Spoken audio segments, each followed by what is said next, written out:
Sejam todos muito bem-vindos ao Cumbre Agrocast. Eu me chamo Felipe Treitinger, sou fundador da Cumbre, a sua escola de negócios e carreira para o agro. Aqui, como vocês sabem, em todo episódio a gente tem conhecimento prático e aplicável do agro para o agro. É isso, como de novo a gente sempre fala aqui no início, trazemos uma grande referência sobre o assunto, sobre o tema aqui discutido, para que esse conhecimento possa fazer diferença na tua vida, na tua carreira e que você possa levar isso também para outras pessoas. Né, que você possa compartilhar esse conteúdo, se inscrever no canal se você ainda não é inscrito e compartilhar realmente com todo mundo que isso possa agregar. Tá? Obrigado pela audiência, né, até esse momento. Hoje o nosso tema é um tema que nas nossas aulas, né, dentro da Cumbre, líderes do setor do agro, de 101 gestores, de 100 gestores, 101 falam sobre isso. Então, quero que vocês fiquem aqui até o final, vai ser um conteúdo muito valioso. A gente vai falar sobre o impacto da geração Z no mercado e se a liderança do agro está em crise ou não em relação a isso. Como que a liderança está conseguindo lidar ou não lidar com essa geração nova que daqui a pouco tempo vai ser a grande força de trabalho, né, do nosso setor. Então é necessário falar sobre isso e eu tenho aqui uma convidada super especial. Eu vou pegar aqui minha colinha para não esquecer nada. Ela é uma referência quando falamos sobre liderança do futuro, transformação organizacional e desenvolvimento de talentos. Como vice-presidente de RH da Bayer, ela tem liderado mudanças estratégicas para tornar as empresas mais alinhadas com as novas gerações e com o futuro do trabalho. Também é uma das principais vozes da América Latina sobre cultura organizacional, liderança baseada em coaching e Dynamic Share Ownership, DSO. Ela vai explicar um pouquinho mais para a gente sobre isso. Com mais de 20 anos de experiência no agro, ela acompanha de perto como o setor pode se reinventar para atrair e reter novos talentos. Eu quero dar muito boas-vindas aqui a Flávia Ramos, a nosso Cumbre Agrocast. Obrigado pela tua presença, viu, Flávia? Obrigada a você, Fê. Que felicidade de estar aqui com vocês agora nessa outro tipo de contribuição, além das aulas, né? É isso aí, vamos muito bater um papo. Vamos bater um papo, tema interessantíssimo, perdão. Então vamos começar, vamos aquecer os motores, tá, Flá? Uma primeira pergunta aqui, de novo, acabei de comentar, né, é algo que todas nossas aulas têm. Você tem quase 3 décadas de experiência em RH, mais de 20 no agro. Me conta um pouquinho para uma pergunta mais abrangente agora, tá? O que mudou no conceito de liderança ao longo desse tempo? Né? Muito ampla, mas traga os principais pontos na tua visão, na tua experiência. Tá, legal. Bom, você sabe, se eu paro para pensar na liderança quando eu comecei a trabalhar e a liderança quando eu vejo hoje, né, atuando massivamente nas empresas, é uma liderança completamente diferente. Mas não porque a liderança em si mudou, o mundo mudou. E o mundo continua mudando, então a liderança precisa evoluir para acompanhar essas mudanças e para também apontar novos caminhos e novas possibilidades, né?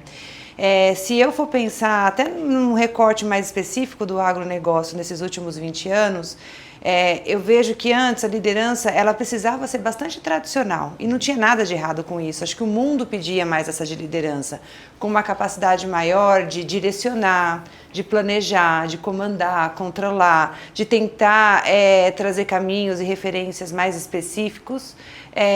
E a gente tem hoje em dia um convite para que os líderes sejam mais visionários, que eles tenham caminhos não necessariamente muito prontos e concretos, mas que ele arquitete novas possibilidades que talvez nunca tinham sido pensadas antes, que esses líderes possam ser também catalisadores de conexões, removendo barreira para os seus times, e que eles sejam também coaches, criando ambientes para as suas equipes para que elas possam performar no seu máximo potencial. Essa é uma abordagem muito mais orgânica, humana, que alguns líderes já estão se preparando há algum tempo, outros estão começando agora a jornada, mas uma coisa para mim é certa, é um caminho sem volta. Perfeito, Flá. E, bom, você acredita que hoje liderar está bem mais difícil do que era antigamente? Como você falou, né, as coisas estão mais dinâmicas e tudo mais, mas qual que é o impacto real que isso tem no líder e, consequentemente, né, na cadeia inteira, né, do agro, focando no nosso setor? Né? Eu não sei se está mais difícil, mas está muito diferente. Entendi. E acho que o principal componente que traz a diferença nisso é a necessidade de líderes mais humanos. A gente, ao longo do tempo, como líder, como talento das organizações, a gente, de alguma forma, aprendeu que para ter sucesso a gente tinha que se desconectar de toda a questão emocional, de todos os outros nossos papéis. Quantas vezes a gente chegava no trabalho com aquela pressão de aqui eu tenho que deixar meus trabalhos de lado, meus problemas de lado, né? E focar nas entregas que eu tenho que fazer.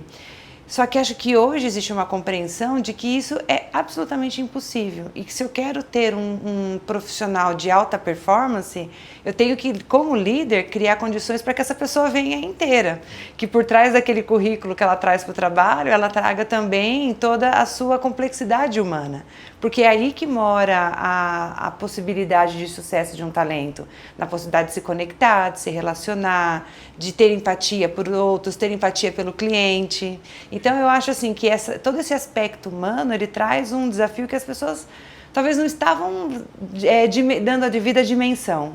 Mas é ótimo que a gente esteja se dando conta disso agora, porque é possível desenvolver, é possível fortalecer e começar a gerar valor a partir dessa capacidade.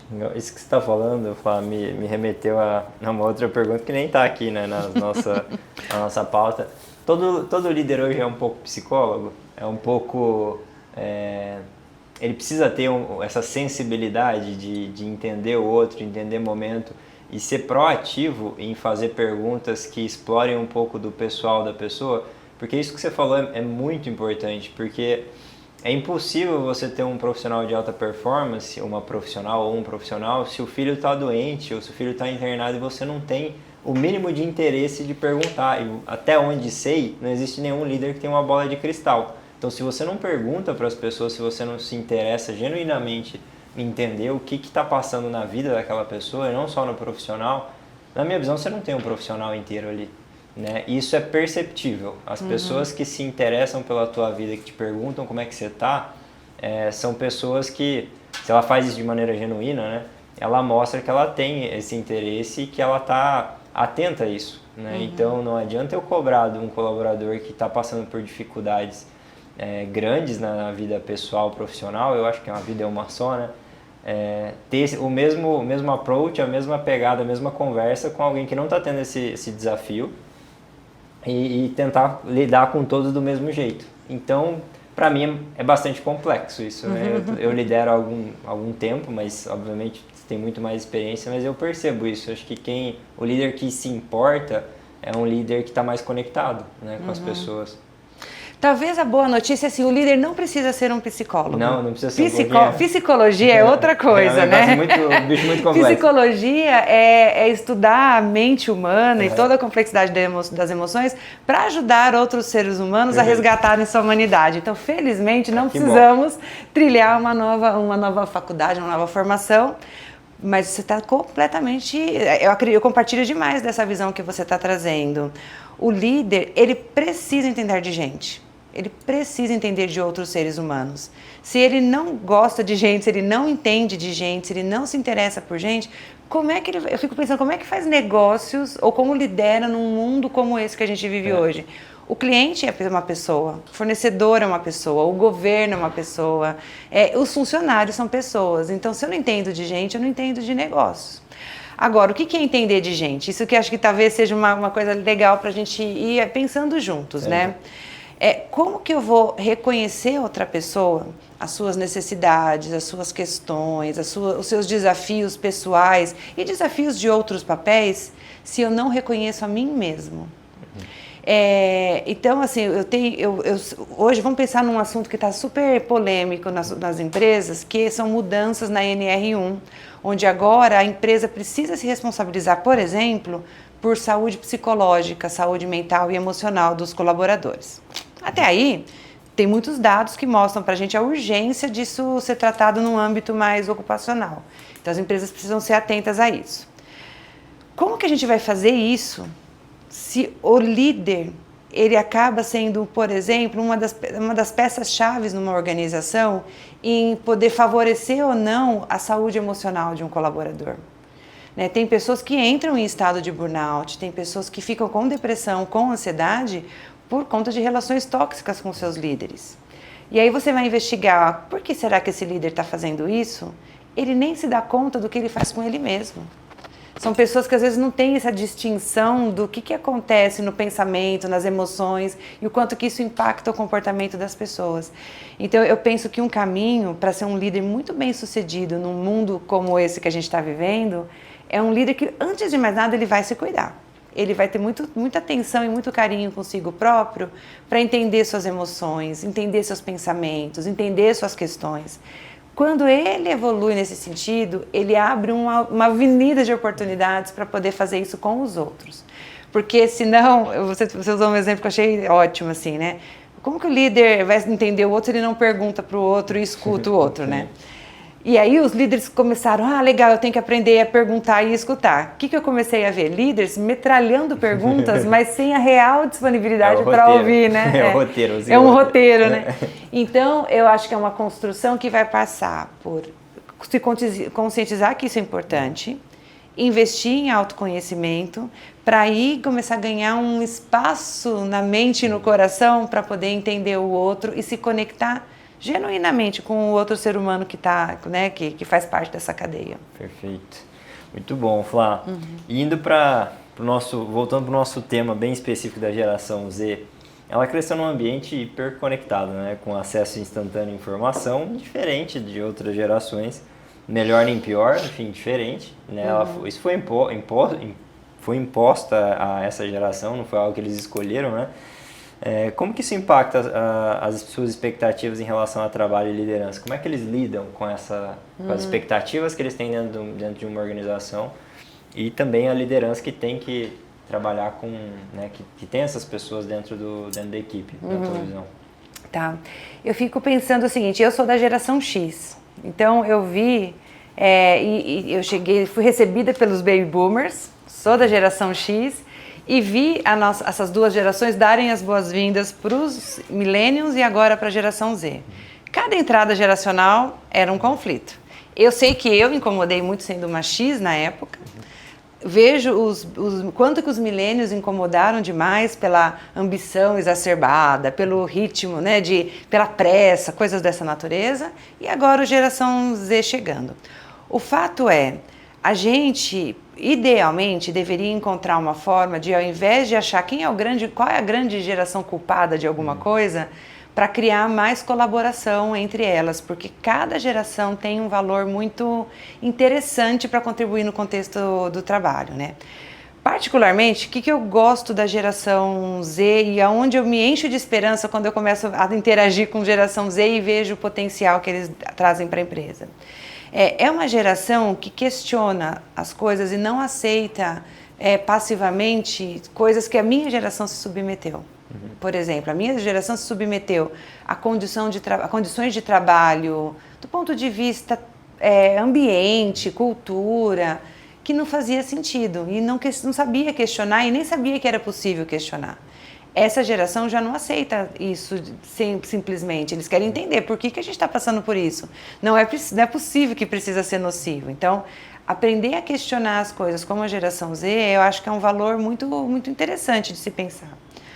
O outro é uma geração que trabalha por significado. Ela dificilmente vai querer investir energia em algo que não gere um real significado para ela e para o ecossistema no qual ela está inserido.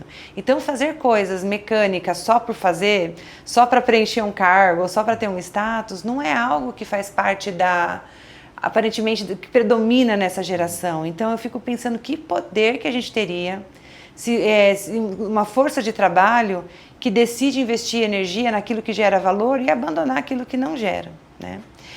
E é uma geração menos apegada a cargo, a status, a estrutura. E por mais que isso possa parecer uma coisa até controversa, eu acho extremamente poderoso quando a gente pensa em futuro do trabalho. O futuro do trabalho, quem estuda esse tema tem visualizado que as organizações elas deveriam ser muito mais horizontais do que elas são hoje, né? Organizações onde o sistema serve as pessoas e não as pessoas servem o sistema, né? E nesse sentido, não tem espaço para estruturas rígidas e hierárquicas que necessariamente geram burocracia para poder se manter viva, né? Então, a geração que é menos apegada a cargo e estrutura, ela favorece a construção de um mundo mais dinâmico. E esse mundo mais dinâmico é o que vai conferir agilidade, que vai conferir impacto, que vai conferir a flexibilidade que tantas empresas estão almejando e não estão sabendo fazer.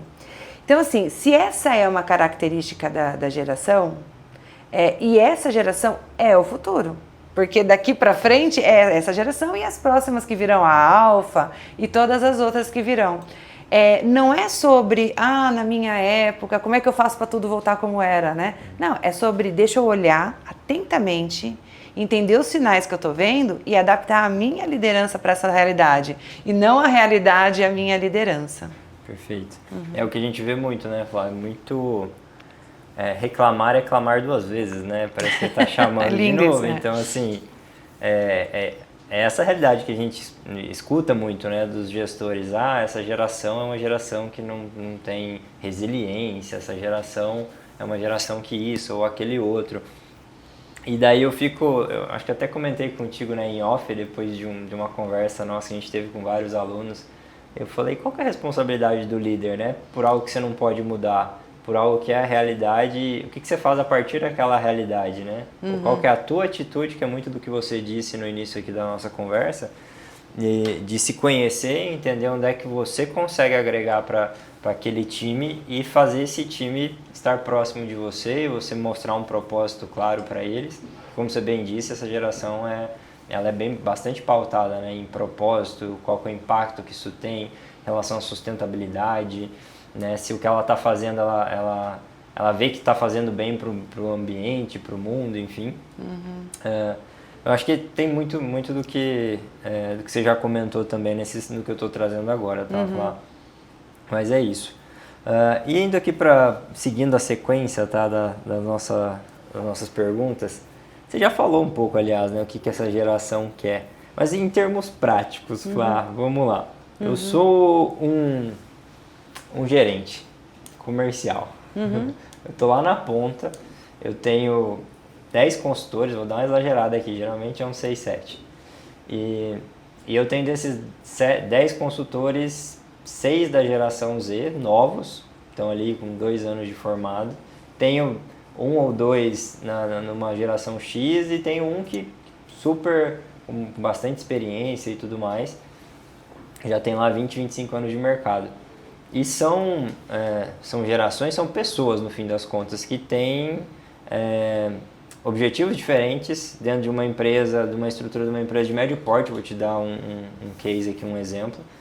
Como é que esse líder pode engajar essa equipe, trazer essas pessoas entendendo o dinamismo do agro, né? Ou melhor, a dinâmica do agro, que são ciclos longos, 1 ano para entregar resultado.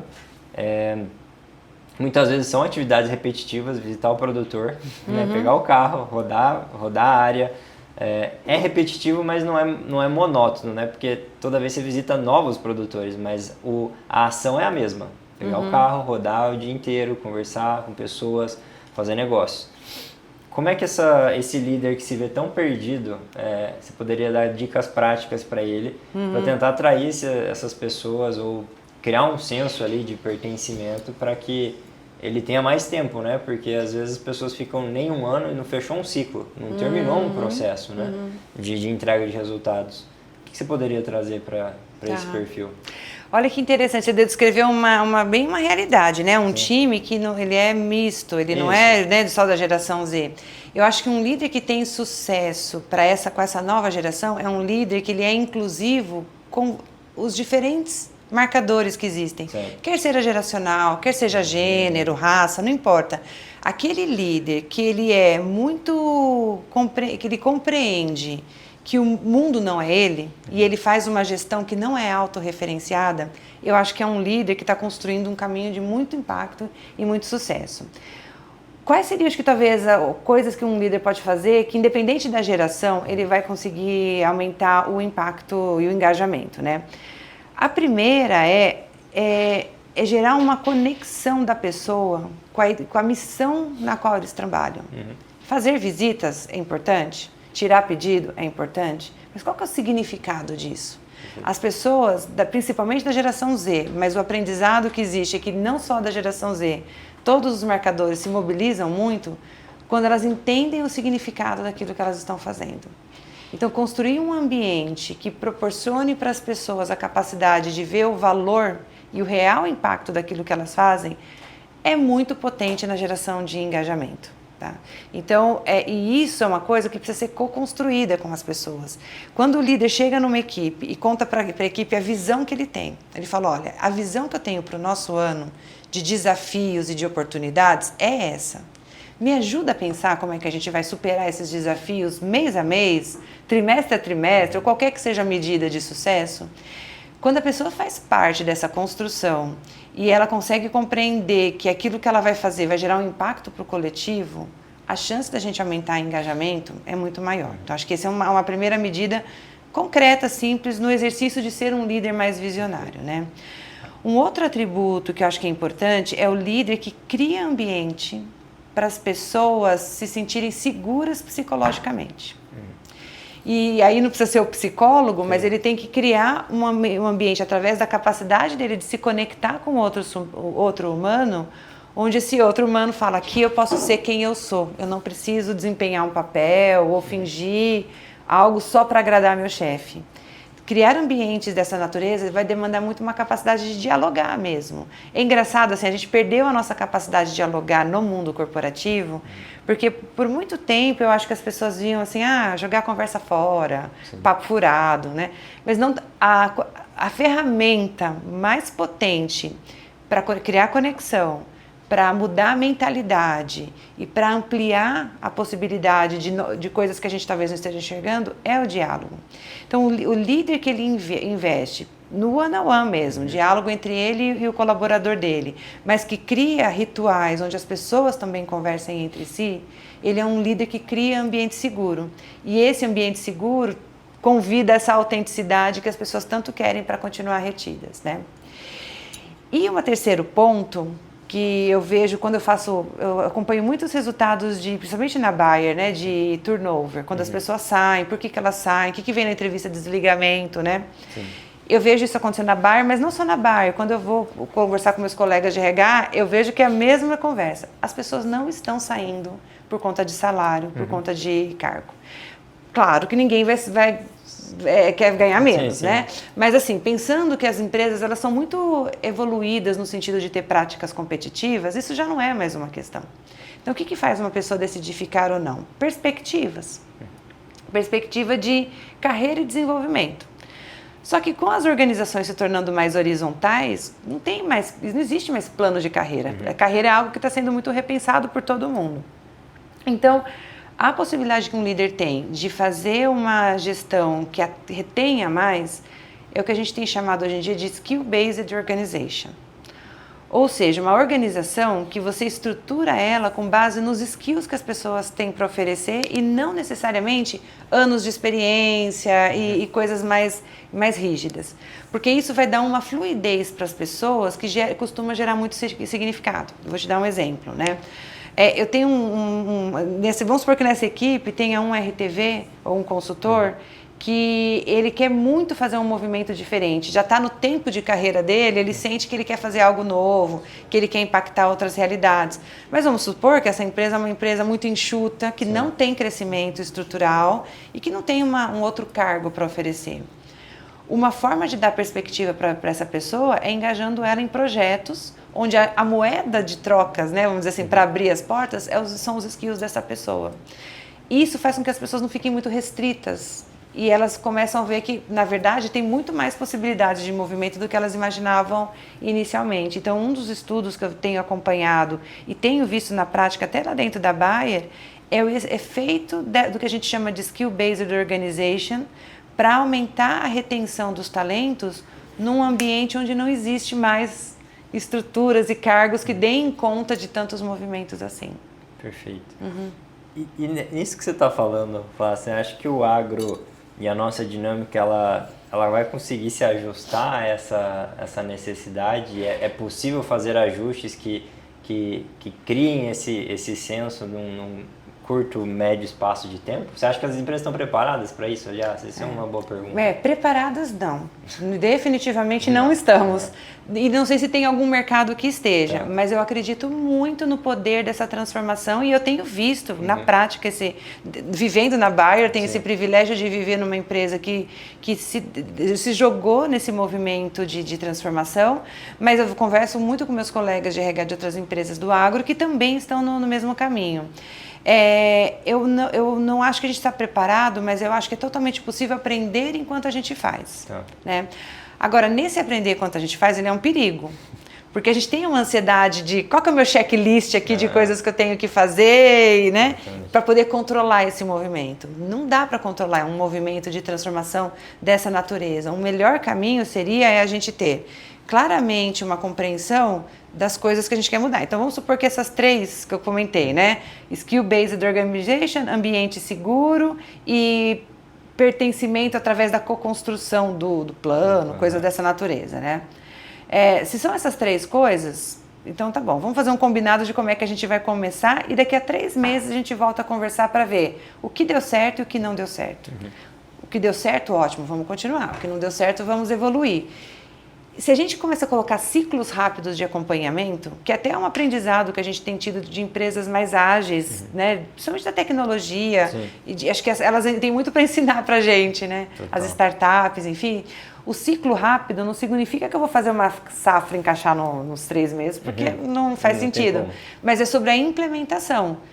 Antes de chegar no final da safra, aí eu vi o que deu certo e o que não deu certo, aí eu tenho um tempo muito longo para reverter os aprendizados. Eu parto do pressuposto que não vai dar tudo certo, porque não é possível dar 100% certo, né? Seria uma pretensão irreal.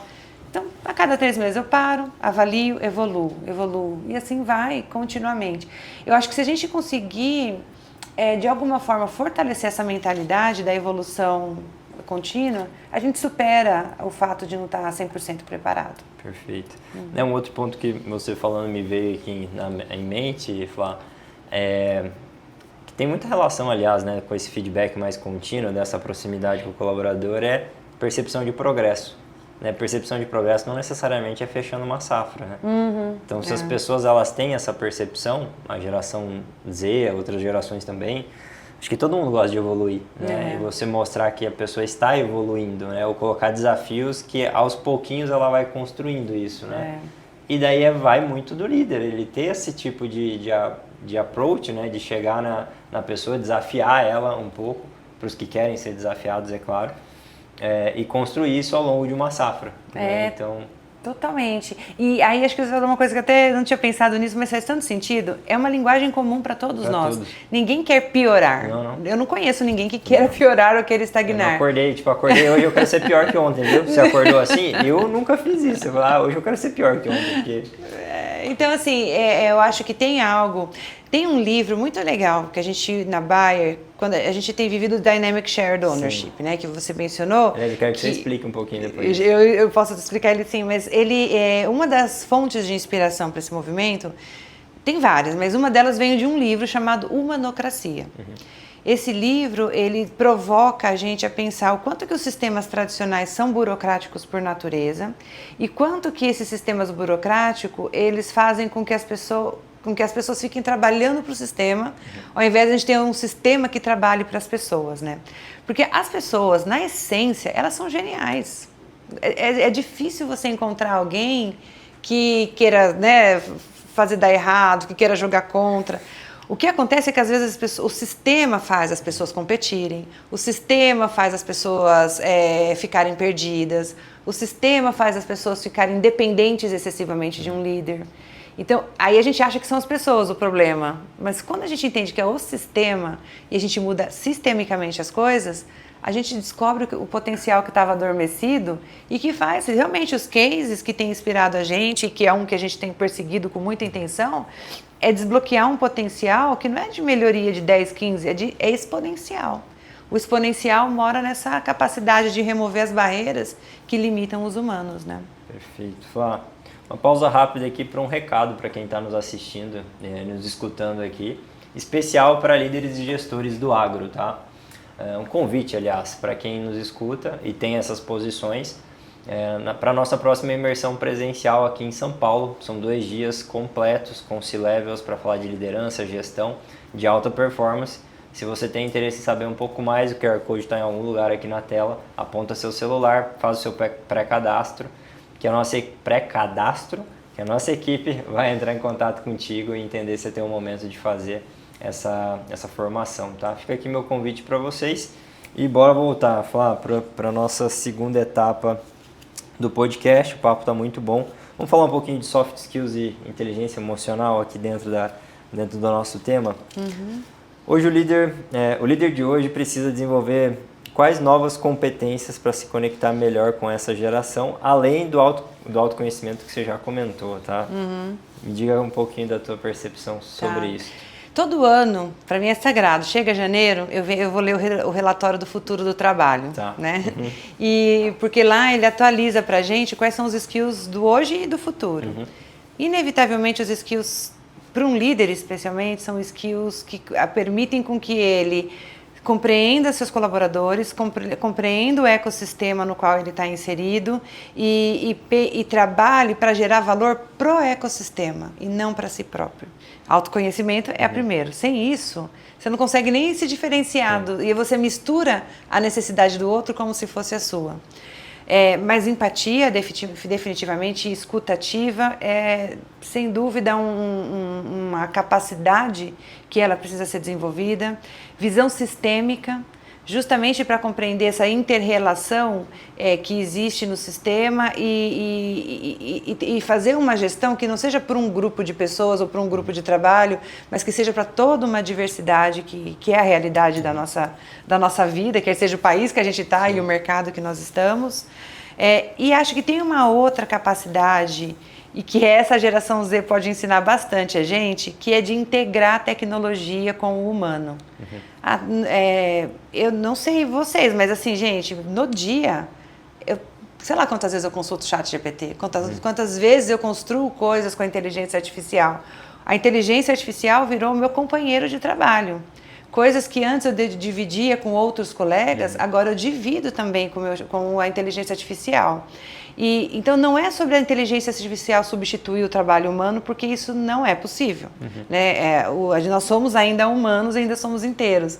Mas é sobre eu aprender a fazer essa integração do digital com o humano. O líder que proporciona essa capacidade com mais naturalidade, com mais intenção, ele também fica diferenciado no mercado de trabalho. Muito bom. E a geração Z sabe bem isso, né? Sim. Porque eles já cresceram, como você disse, super conectados. Eles viveram a pandemia, né, de uma forma muito intensa, ainda transitando entre o acadêmico e o profissional. Então, olha quanto a gente pode aprender com eles. E eu vejo que cada vez mais, né, as empresas elas estão buscando essa integração, né, essa não departamentalização. Eu falei certo dessa vez. Que é uma palavra muito complexa. É complexa, é sacanagem. Trava a língua. No gravado aqui, eu tenho que fazer de novo, mas deu certo, tá, gente? Porque, de novo, é aquela coisa, né? Conversando com outros executivos, né? Falar, não existe, ou pelo menos não deveria existir, aquela coisa de, esse é o budget desse setor, esse é o orçamento daquele setor, é o orçamento do outro setor. Qual que é o orçamento total para atender o cliente da maneira efetiva, para gerar valor para ele, para a gente crescer como um todo? Então, é algo que tem que ser desconstruído, eu acredito, em muitas empresas, porque está intrínseco, né? Está em décadas de departamentalização e é um desafio, né? Eu acho que essa geração realmente tem muito a agregar com essa integração. Como é que você vê que isso pode evoluir um pouco mais rápido? Eu acho que até dá para conectar com a explicação do Dynamic. Como é que é o nome? Dynamic Shared Ownership. Shared Ownership. Dá. Fala um pouquinho pra gente disso. E assim, é um privilégio estar vivendo essa transformação. Eu já vi, gente, assim, 30 anos de RH, você imagina o que eu já não vi de transformação. Aqueles papos de quem já está ficando velho, né? Já vi tanta coisa acontecer. Outubro de 2023, quando eu recebi o convite para fazer a liderança desse processo todo, essa experiência toda aqui na América Latina, junto com colegas especialistas em transformação foi um divisor de águas para mim. E é um privilégio porque assim, é uma transformação do sistema, não é uma transformação que é necessariamente ou de cultura ou de processo, é sistema e por isso integra tudo, né? Eu vou começar até por isso que você está falando. Uma das mudanças radicais é como é que eu vou desmantelar uma hierarquia que existe, uma departamentalização que fez muito sentido no mundo até hoje, mas que agora ela está jogando contra. Esse exemplo que você deu, acho que ele é um clássico, né? A gente tem estruturas e hierarquias que fazem com que as pessoas compitam por recursos, por atenção, por estratégia, né? Então, a primeira inquietação que a gente tinha é como é que a gente cria um organograma, vamos dizer assim, usando uma palavra tradicional, mas que acho que explica bem, para romper essa competição natural e promover a colaboração, né? Então, hoje, imagina, a Bayer é um conglomerado, é uma empresa muito grande, a gente tem 100 mil funcionários no mundo, 3 divisões, é uma empresa super complexa. E hierarquias, a gente, entre o CEO global, né, e o menor nível da organização, sei lá, 15 layers, né? Onde cada líder tinha mais ou menos umas 10, 15 pessoas, como span of control. O redesenho que nós fizemos, a gente tirou toda essa departamentalização e layers e nós construímos 4 grandes grupos só. Um grupo se chama Customer Team. Ele é composto por aquelas pessoas que estão do lado do cliente, que precisam estar ali para servir o cliente, independente da burocracia toda que muitas vezes tem na empresa, né? Para facilitar a vida do cliente, para tornar o acesso mais fácil e tudo mais. Então, essas pessoas são o coração da empresa. Ao lado delas, a gente tem o Product Team, que são pessoas que estão pensando no pipeline, no futuro, né? Como é que eu garanto que eu sempre vou ter uma inovação de alto impacto para resolver o problema do cliente? Eu não consigo fazer isso se eu não tenho um foco de médio e longo prazo. E o cliente acaba puxando a gente mais para o curto mesmo, né? Então, a gente tem esses 2 grandes grupos que eles são o coração mesmo, um garantindo curto e o outro médio e longo prazo. Aí tem um terceiro grupo que a gente chama que é o time técnico.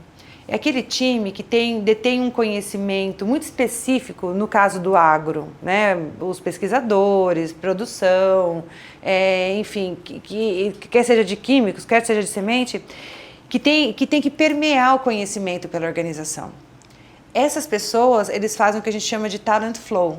Então, eles circulam, levando os skills e o conhecimento que eles têm para resolver os grandes problemas da organização onde quer que eles estejam.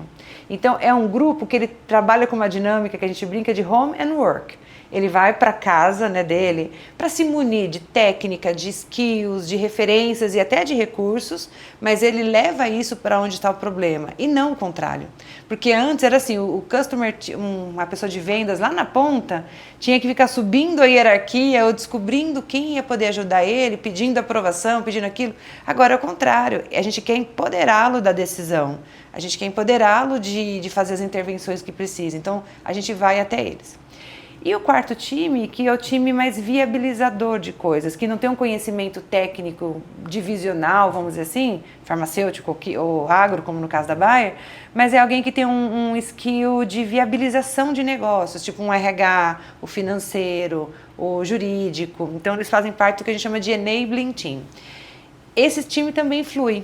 Então, quer dizer, ao invés de um RTV ir lá pedir para o RH um treinamento, o RH já está dentro do time. Então, ele já está levando os skills aonde quer que sejam necessários, né? Então, essa é uma primeira grande mudança. Tem várias outras, mas eu acho que ela é central, inclusive nisso que a gente está falando.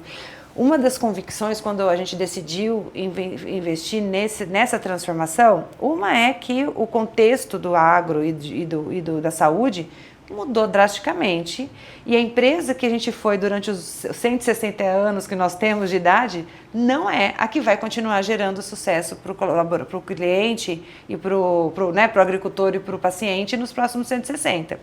Então essa urgência veio com essa compreensão que a empresa que prosperou até agora não é a mesma que vai prosperar nesse novo contexto.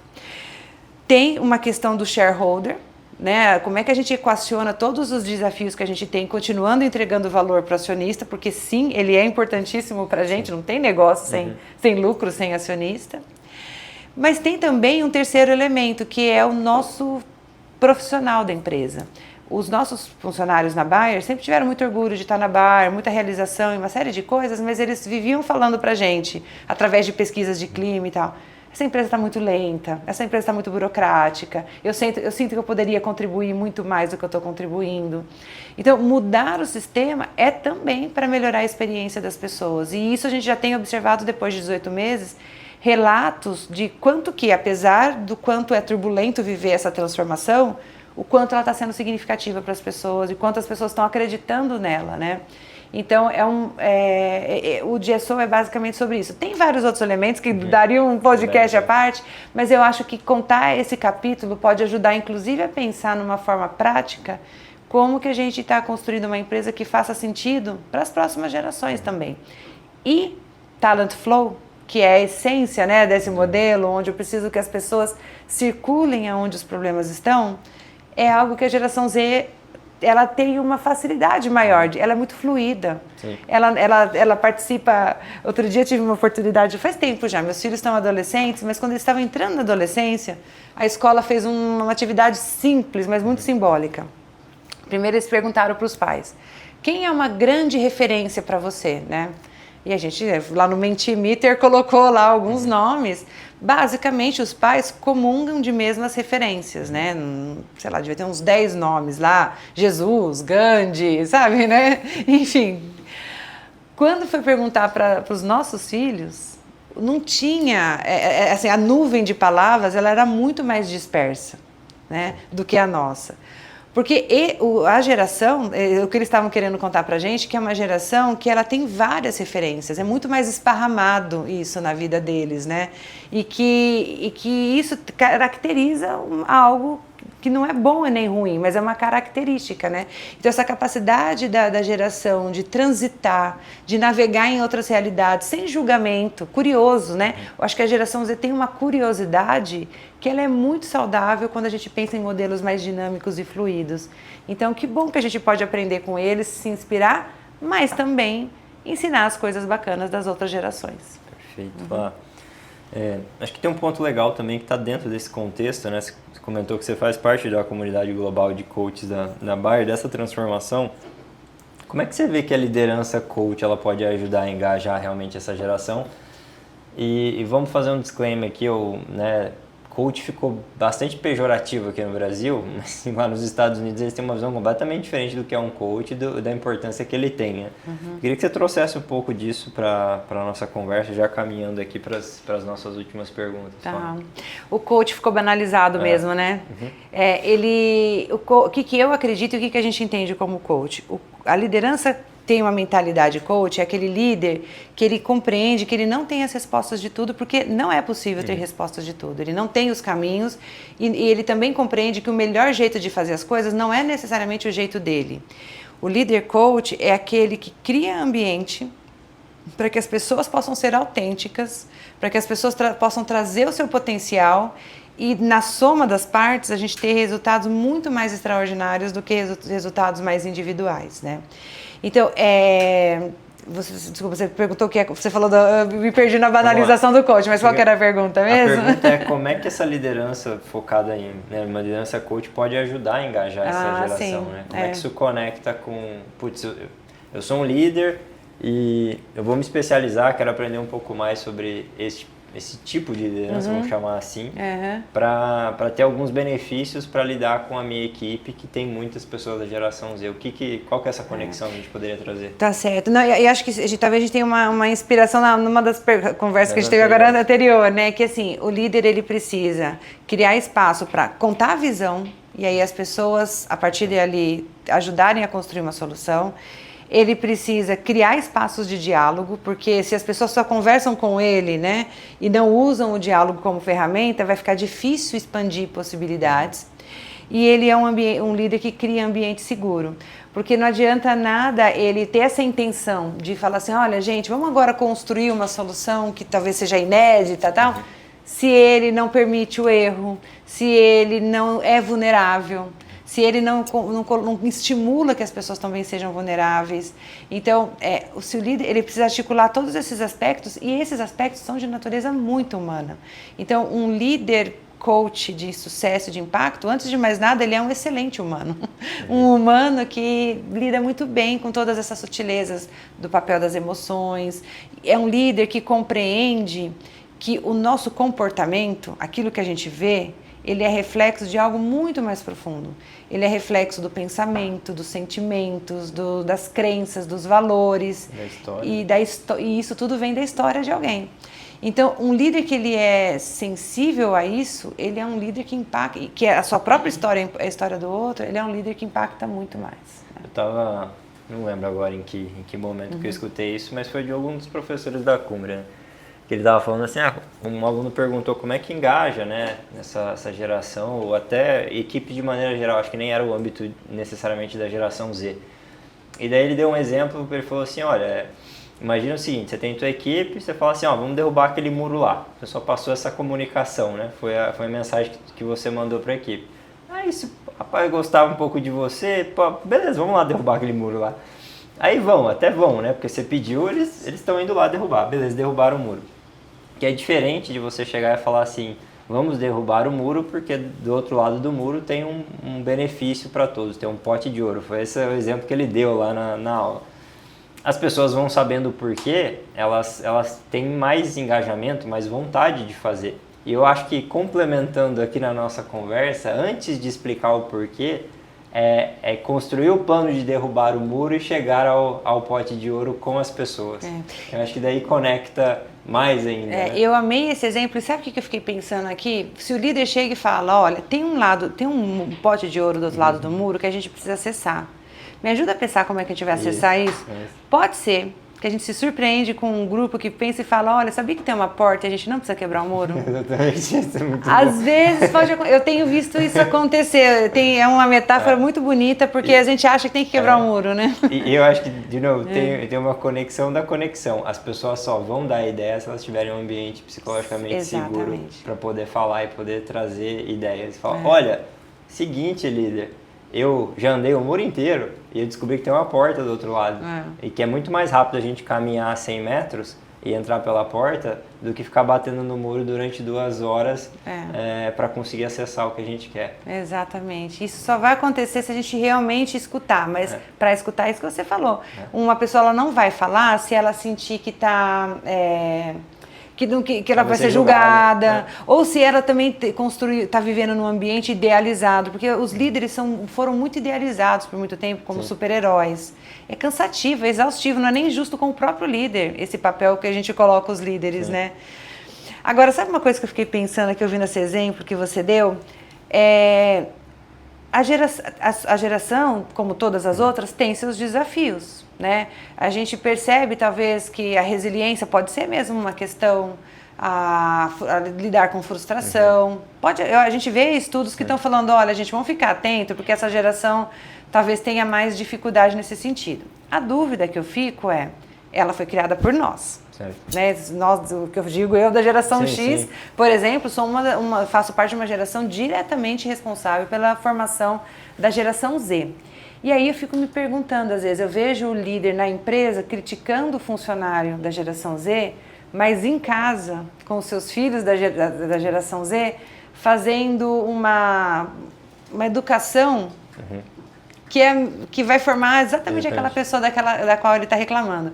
Por que eu estou te falando isso? Um aprendizado que eu estou tendo recentemente, até por conta dessa revolução na Bayer, a gente não se dá conta, mas a gente reclama do sistema que a gente alimenta. Então, ao invés de ficar tentando consertar o outro para que aquele outro fique mais parecido com aquilo que eu acho ideal, por que eu não paro para pensar de uma forma sistêmica em como eu estou alimentando essa geração, por exemplo, ou como eu estou alimentando aquilo que eu tanto estou reclamando? Eu vejo, às vezes, líderes que reclamam assim, meus funcionários são muito dependentes de mim. Mas esse líder, por um acaso, consegue não dar a direção e ficar cobrando as coisas do jeito que ele quer? Ou, nossa, as pessoas têm muito medo de mim. Mas será que você não está realmente criando uma gestão por medo, uma gestão por ameaça velada, estimulando, né? Então, assim, acho que um ponto importante para o líder, que ele quer ter sucesso, independente dos skills, independente de tudo, né? É ele parar com muita coragem e olhar. esse sistema que eu reclamo, aonde eu estou alimentando ele? A hora que eu percebo isso, eu aumento muito o impacto da minha gestão de uma forma, né, importante. Muito bom, Flá. A gente construiu junto esse case aqui do muro, ó. Aprendizado. Eu acho que com analogias é muito mais fácil das pessoas entenderem, né? Você tem razão. Jesus fazia isso, né? Ele sempre comunicava com parábolas, né? E trazia um pouco disso para ficar fácil, para ficar simples, né? Para as pessoas entenderem. A gente pode esquecer o que foi dito aqui, pode esquecer o que foi feito, mas não vai esquecer o que a gente sentiu. Exatamente. E a história tem esse poder, né? Conecta, De conectar as emoções. Muito legal.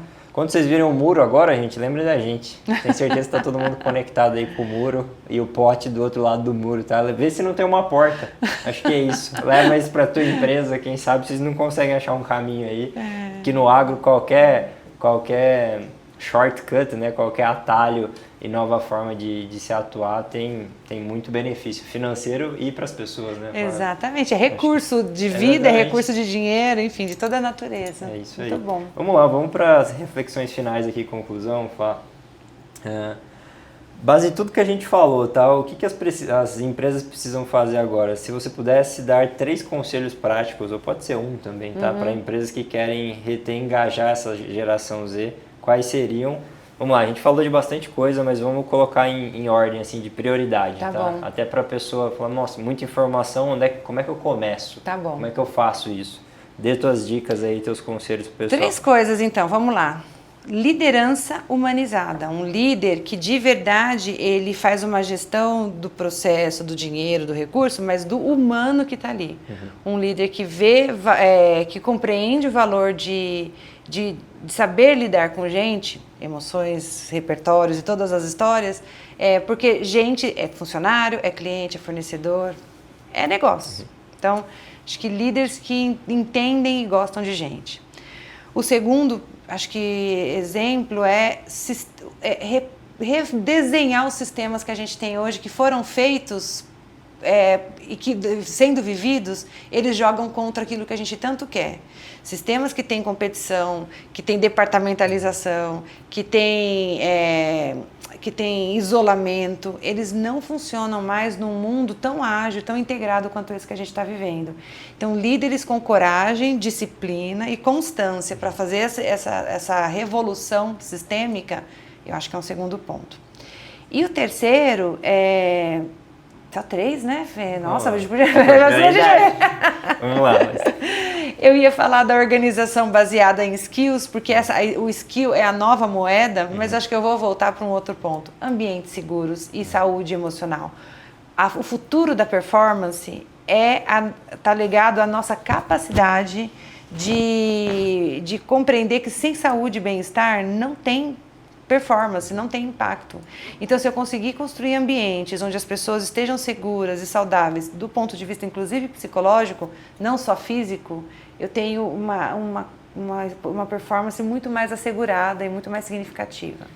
Muito bem, Flávia. Vamos agora para o nosso mini bloco Pinga Fogo com gestora do agro no caso, tá? Para finalizar. Basicamente, Flávia, são perguntas diretas, respostas sucintas, tá? Pode ser uma frase, não precisa ser uma palavra, tá? Mas é algo que acho que vai no nosso sistema de resposta. Tem os dois, né? O rápido e devagar lá, a forma de pensar. Né? Eu acho que vai mais pro rápido aqui, tá? O que tá aí no teu instinto. Podemos começar? Podemos, vamos lá. Então vamos lá. Para você, o que define uma grande liderança, um grande líder? A capacidade de se conectar com outro humano. Uma equipe de alta performance é feita de? Diversidade e segurança psicológica. Eu contrato pessoas para o meu time que tenham? Autenticidade e coragem. Feedbacks, na minha visão, são? Oportunidades e presentes. O livro de maior impacto na minha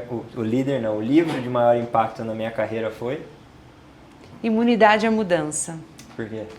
Querer mudar, saber como mudar e tentar mudar não garante que a gente vai mudar. Se eu não descubro qual é o compromisso profundo e oculto que eu tenho, eu fico enxugando gelo e não saio do lugar. Muito bom. Flá, eu acho, assim, terminando nosso bate-papo aqui com as perguntas, quero te agradecer, né? Agradecer pelo seu tempo, por a gente ter batido esse papo aqui. aprendido bastante contigo nessa 1 hora. Acho que vai fechar aí 1 hora da nossa conversa. E deixar esta câmera aqui disponível para você deixar um recado final para quem está nos assistindo e nos ouvindo. É toda sua aqui, o podcast é seu. Se quiser deixar, enfim, um conselho, um recado, o que você quiser. E se quiser também, tá à vontade. Obrigada, Fê. Não, super prazer estar aqui. Sempre uma delícia construir com vocês. E se eu tiver um recado para você que está escutando a gente, lidar com pessoas não é assunto de RH. Esse é assunto de negócios. Não é sobre, vamos fazer essas atividades aqui com as pessoas e depois a gente vai trabalhar? Não é, gente. Não tem negócio sem pessoas. Então, assim, quanto mais a gente integra esse conhecimento, essa responsabilidade, quanto mais a gente compartilha o compromisso de um mundo melhor do trabalho para todos nós, mais sucessos a gente vai trazer para o nosso cliente, para o nosso acionista e para a gente mesmo. Então, conte aqui com a Cumbre, conte com a gente para poder se fortalecer nessa capacidade e construir um mundo cada vez mais próspero para todos nós. É isso, pessoal. Agradecer a vocês também pela audiência até agora, quem ficou aqui até o final. Quem não nos segue ainda nas redes sociais, cumbre.agro no Instagram, cumbreagro no LinkedIn. Ativa as notificações do Spotify se você está nos escutando por lá. Ativa não é notificação no YouTube, assina nosso canal no YouTube, deixa um comentário ali nesse episódio. Fala o que você mais gostou. Não esquece de compartilhar com outros profissionais do setor também. Para quem quiser me seguir no LinkedIn, estou ativo lá, coloca Felipe TRE, Treitinger, é meio complicado. Vocês me encontram lá, o Cumbre, fundador da Cumbre, de alguma forma vai aparecer. Flá, quer deixar também suas redes sociais? Você está bastante ativa, sim. Passa aí para o pessoal. Eu adoro trocar perspectivas e compartilhar coisas por lá. Então, no LinkedIn eu sou a Flávia Ramos, também vocês vão encontrar, procurando pela Cumbre, eu tô ligada à Cumbre também. No Instagram é Flávia Ramos, Talentos e Cultura. Muito bem, gente. É isso. Obrigado mais uma vez pela audiência. Um abraço e até o próximo episódio. Tchau.